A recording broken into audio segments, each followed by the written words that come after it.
La prochaine guerre commerciale se creuse sous nos pieds, silencieuse.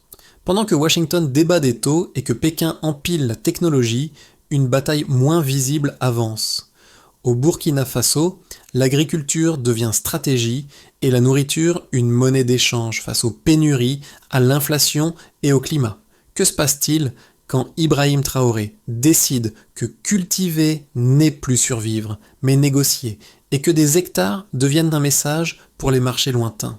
Restez, car ce qui commence comme une réforme intérieure pourrait forcer Bruxelles, Paris et Washington à recalculer, en découvrant qu'un pays enclavé peut influencer sans missile ni flotte. Ce récit ne promet pas une success story agricole classique. Il propose autre chose, comprendre comment une politique intérieure, apparemment technique, peut déplacer des lignes économiques et diplomatiques bien au-delà de l'Afrique de l'Ouest. Pour le spectateur, l'enjeu est clair en une phrase, voir comment la nourriture devient un levier de pouvoir mondial. À première vue, il s'agit de stabiliser les prix, réduire les importations et répondre à un stress climatique ancien. Mais à un niveau plus profond, la démarche touche à des mécanismes qui concernent tous les pays dépendants des marchés mondiaux, qui contrôlent l'offre, qui fixent les règles et qui absorbent les chocs lorsque les chaînes d'approvisionnement se tendent. Ce qui se joue ici dépasse le Burkina Faso. Cela interroge la manière dont les économies vulnérables peuvent transformer une faiblesse structurelle en avantage stratégique et comment les grandes puissances réagissent lorsque cette transformation ne passe ni par l'aide ni par la confrontation militaire. La question n'est donc pas seulement économique, elle est politique, sociale et surtout systémique. Au début de 2025, plus de 500 000 acres, soit environ 202 000 hectares, sont dédiés à une seule culture stratégique avec un investissement initial estimé à 410 millions de dollars. Les projections internes évoquent des rendements compris entre 38 et 42 tonnes par hectare, un volume qui dépasse largement les besoins strictement nationaux. Ces chiffres, pris isolément, pourraient ressembler à un programme agricole ambitieux de plus. Mais leur combinaison révèle autre chose, une capacité potentielle de plusieurs millions de tonnes par an, suffisante pour influencer des marchés régionaux entiers. Pour comprendre pourquoi cela compte, il faut revenir à la situation de départ du Burkina Faso. Pays enclavé, exposé au choc climatique, dépendant des importations alimentaires et privé d'accès direct aux grandes routes maritimes, il figurait depuis des décennies parmi les économies considérées comme structurellement vulnérables. L'agriculture y était perçue avant tout comme un filet de sécurité sociale, rarement comme un instrument de politique extérieure.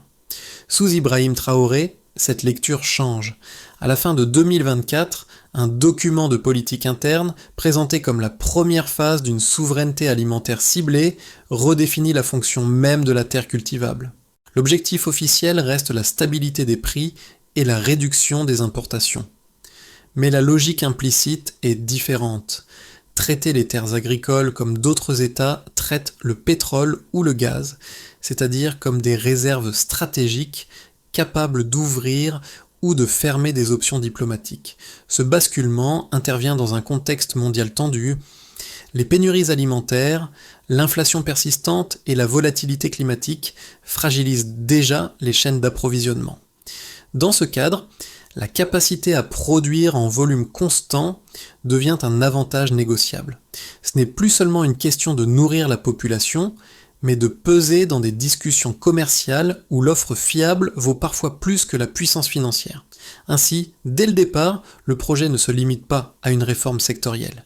Il s'inscrit dans une reconfiguration plus large des rapports entre production, sécurité et influence, à un moment où la nourriture commence à être perçue comme un levier stratégique global.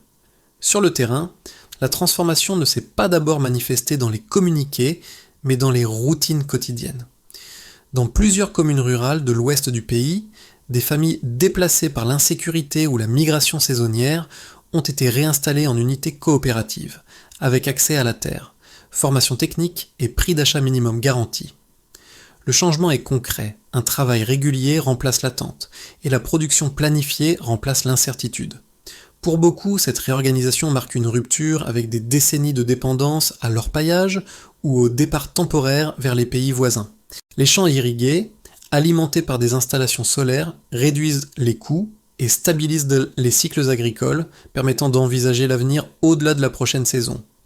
Les marchés locaux commencent à refléter cette stabilité, avec des prix moins volatiles et une disponibilité plus prévisible. Dans ce cadre, Ibrahim Traoré apparaît moins comme un symbole que comme un point d'ancrage politique. Lors d'une réunion interne rapportée par des médias régionaux, il résume la logique en une phrase simple. Produire ce que le monde achète pour négocier plutôt que demander. Cette formule circule rapidement car elle traduit une expérience vécue par les communautés concernées. L'impact précoce dépasse donc les chiffres. Il touche la perception de la terre, du travail et du rôle de l'État, en reliant une politique nationale à des bénéfices immédiatement observables. La question devient alors évidente. Jusqu'où cette dynamique peut-elle s'étendre ? Le basculement décisif se produit lorsque la politique quitte le papier pour la terre. Début 2025, les premières zones de culture industrielle sont activées, s'étendant progressivement des régions humides du sud-ouest vers des plaines nouvellement irriguées, proches du bassin de la Volta. Ce passage à l'exécution marque un changement de rythme. Ce qui relevait d'un plan interne devient une réalité visible, mesurable et surtout reproductible à grande échelle. Très vite, l'infrastructure distingue le projet des initiatives agricoles précédentes. Au lieu de systèmes lourds dépendant du diesel, plus de 200 unités d'irrigation à énergie solaire sont installées, réduisant les coûts d'exploitation d'environ un tiers par rapport au modèle conventionnel. Cette baisse structurelle des coûts modifie l'équation économique. Elle permet d'envisager une production compétitive, même après transport, stockage et transformation. L'agriculture cesse d'être défensive pour devenir offensive. Le premier point culminant intervient avec les exportations initiales. Les volumes restent modestes, mais les prix ne le sont pas. Sur les marchés régionaux, les produits burkinabés entrent avec un différentiel de 12 à 15% en dessous des moyennes latino-américaines, malgré les coûts logistiques. Ce simple écart suffit à attirer l'attention des acheteurs et à provoquer des interrogations dans des secteurs habitués à une concurrence prévisible. À partir de là, la dynamique s'accélère. Des estimations circulent dans les forums agricoles régionaux, suggérant qu'à rythme constant, l'Afrique de l'Ouest pourrait remplacer une part significative des importations asiatiques de fruits tropicaux en quelques années. Les discussions quittent les ministères pour atteindre les salles de marché.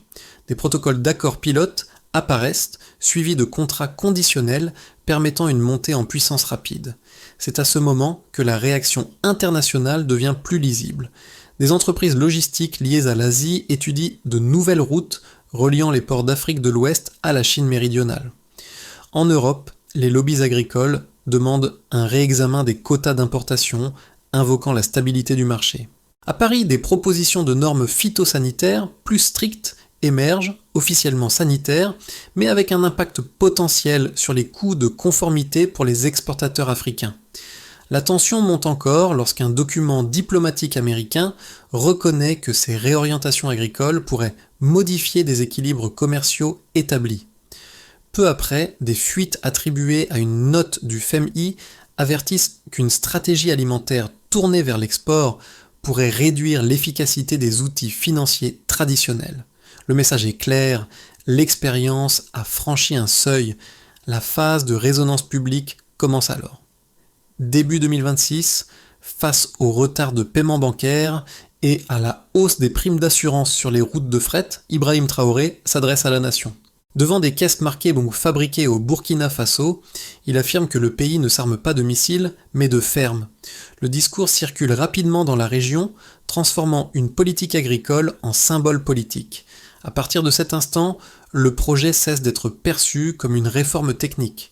Il devient un point de friction, un test grandeur nature de la capacité d'un État enclavé à convertir la production alimentaire en levier stratégique avec des répercussions qui dépassent largement ses frontières.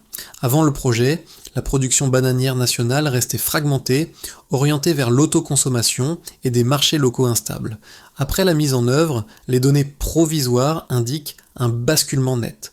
Les rendements projetés passent d'une agriculture de subsistance à une production industrielle capable d'atteindre 38 à 42 tonnes par hectare. Cette fourchette signifie une densité suffisante pour soutenir des contrats réguliers, pas seulement des ventes opportunistes. Un premier indicateur clé concerne l'échelle. Avec plus de 200 000 hectares dédiés à la culture, la capacité théorique dépasse plusieurs millions de tonnes par an à pleine maturité. En pratique, cela transforme la position du pays sur les marchés régionaux. D'acheteurs vulnérables, soumis au choc d'offres, il devient fournisseur potentiel capable d'honorer des volumes prévisibles. Cette prévisibilité est centrale, car elle réduit le risque pour les importateurs et renforce le pouvoir de négociation du producteur. Un deuxième indicateur porte sur les coûts. L'introduction de systèmes d'irrigation à énergie solaire réduit les dépenses d'exploitation d'environ 35% par rapport au modèle dépendant du diesel. Cette baisse n'est pas marginale. Elle compense une partie des handicaps logistiques liés à l'enclavement et permet d'absorber les coûts de transport et de stockage sans perdre en compétitivité. Autrement dit, le différentiel de prix observé sur les marchés voisins n'est pas une anomalie temporaire, mais le produit d'une structure de coûts durablement modifiée.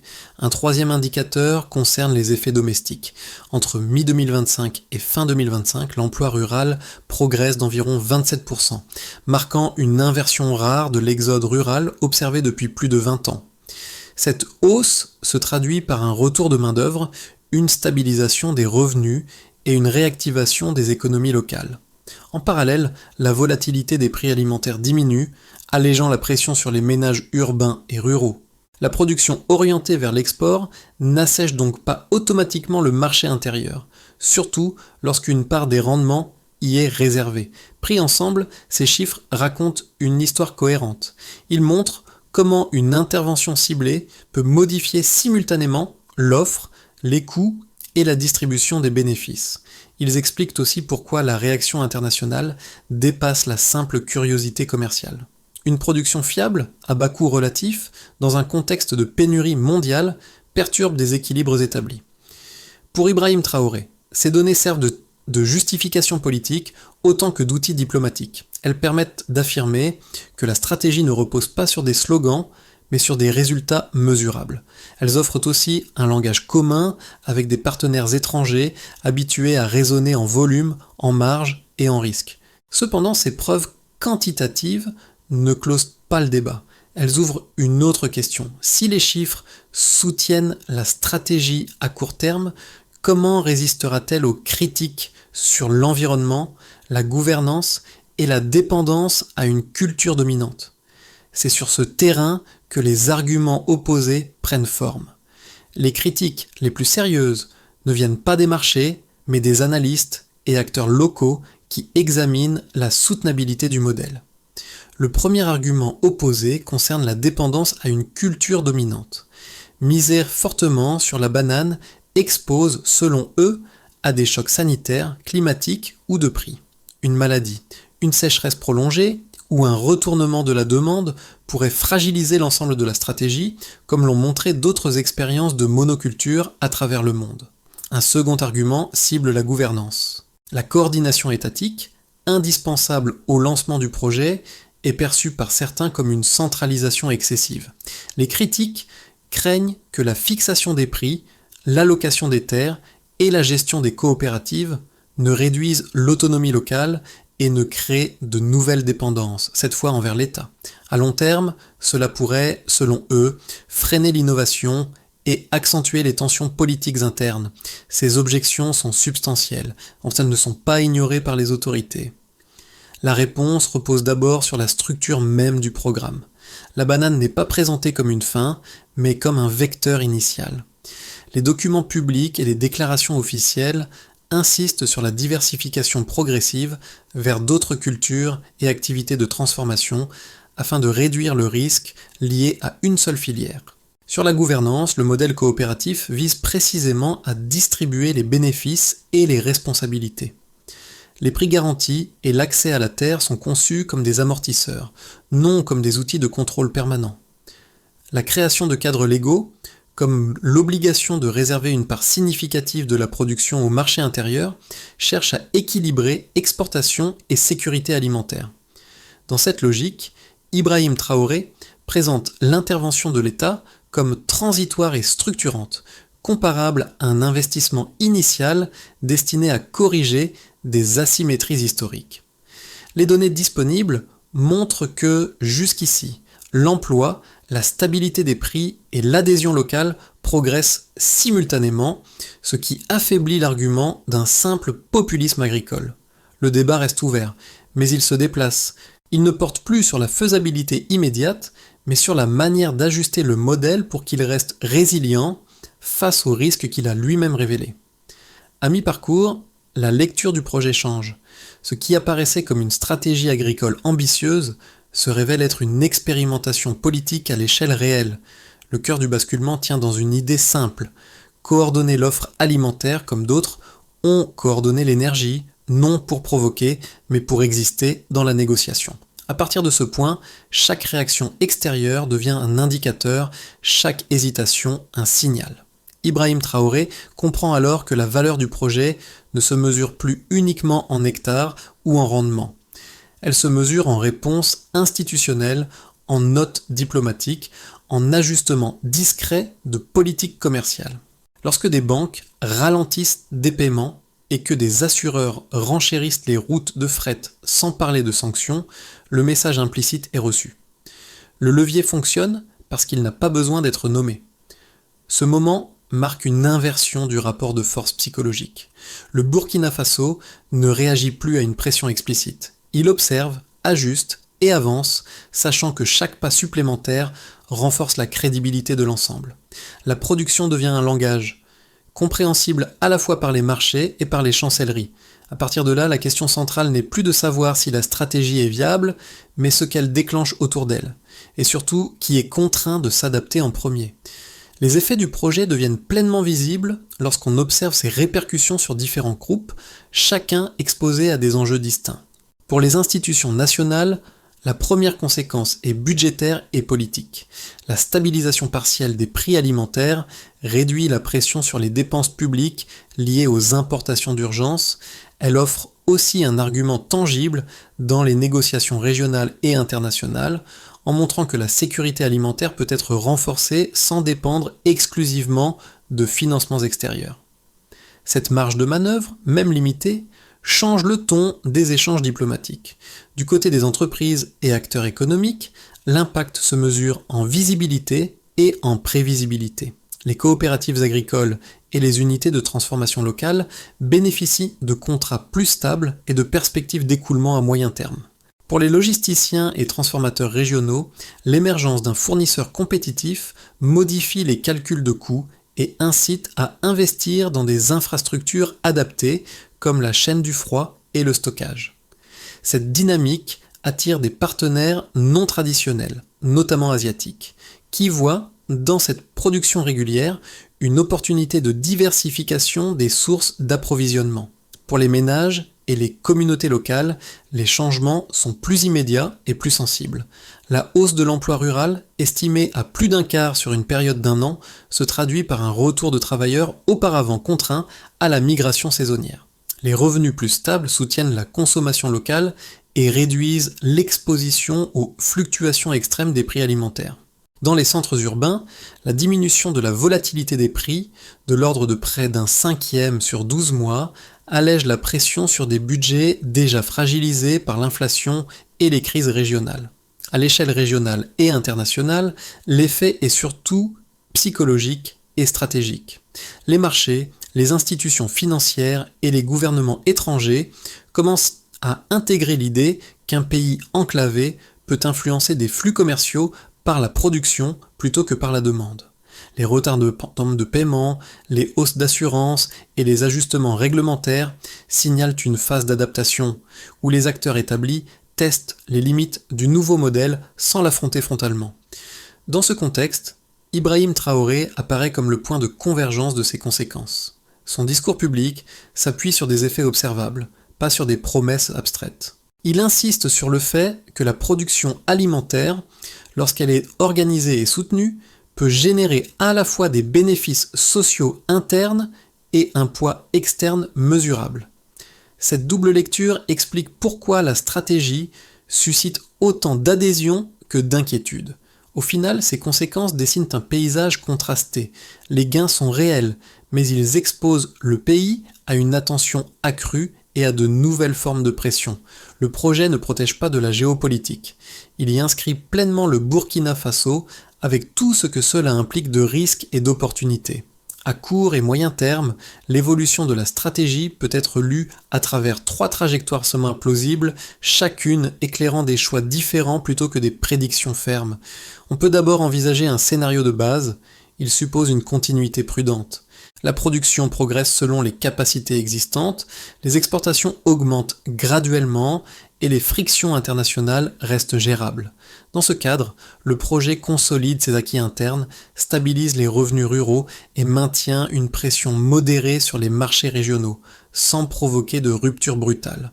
On peut aussi imaginer un scénario plus optimiste. Il repose sur une coordination plus large. Les infrastructures logistiques s'améliorent, les partenariats régionaux se densifient et la diversification des produits transformés réduit la dépendance à une seule filière brute. La production alimentaire devient alors un pilier reconnu de la diplomatie économique, ouvrant des espaces de négociation plus équilibrés avec des partenaires asiatiques, africains et non occidentaux. Cette trajectoire renforcerait l'autonomie financière et la crédibilité internationale du pays. Enfin, un scénario plus contraignant peut être envisagé, il suppose une réaction externe plus dure. Des normes, des retards financiers ou des restrictions indirectes pourraient accroître les coûts et ralentir l'expansion.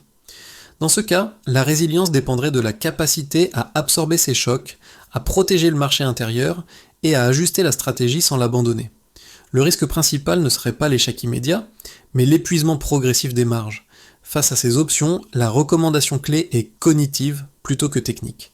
Il s'agit de penser la production alimentaire comme un processus adaptatif, non comme un symbole figé. Pour Ibrahim Traoré, l'enjeu est moins de choisir un scénario que de conserver la flexibilité nécessaire pour naviguer entre eux, en acceptant que chaque avancée modifie aussi les réactions autour du pays. À ce stade, l'histoire cesse d'être lointaine. Elle rejoint des préoccupations que beaucoup de spectateurs partagent, même en dehors de l'Afrique de l'Ouest. Pour ceux qui vivent dans des pays dépendants des importations alimentaires, le projet illustre une question simple. Que se passe-t-il lorsque l'accès à la nourriture devient incertain ou soumis à des chocs extérieurs répétés? La réponse observée ici n'est pas universelle, mais elle montre qu'une marge d'action existe. Pour les citoyens et consommateurs, l'enjeu est la stabilité. Des prix moins volatiles, une production plus proche et une réduction de la dépendance aux flux lointains signifient moins de vulnérabilité face aux crises globales. Même si les contextes diffèrent, le principe reste lisible. Sécuriser une partie de l'offre réduit l'exposition aux décisions prises ailleurs. Pour les travailleurs et les communautés locales, le récit parle de dignité économique. Le retour de l'emploi rural, la création de coopératives et la transformation locale rappellent que la valeur ajoutée ne se limite pas à l'exportation brute. Elle se construit aussi dans la formation, l'organisation collective et la capacité à transformer une ressource primaire en activité durable. Ces éléments résonnent dans de nombreuses régions confrontées à l'exode ou à la précarité. Pour les décideurs et observateurs, enfin, l'expérience pose une question de méthode. Faut-il attendre des solutions venues de l'extérieur ou investir dans des capacités internes, même imparfaites? Le cas présenté suggère que la souveraineté économique n'est pas un état binaire, mais un continuum fait de choix progressifs, de compromis et d'ajustements. Ce que le spectateur peut retenir n'est donc pas un modèle à copier, mais une logique à interroger. Dans un monde de chaînes d'approvisionnement fragiles, la capacité à produire, transformer et négocier localement devient un sujet qui dépasse largement un seul pays. La question n'est pas de savoir si chacun peut reproduire cette stratégie, mais quelle dépendance il est prêt à remettre en cause. À ce stade, la stratégie se structure autour d'une série d'actions concrètes, pensées comme un enchaînement plutôt qu'un plan figé.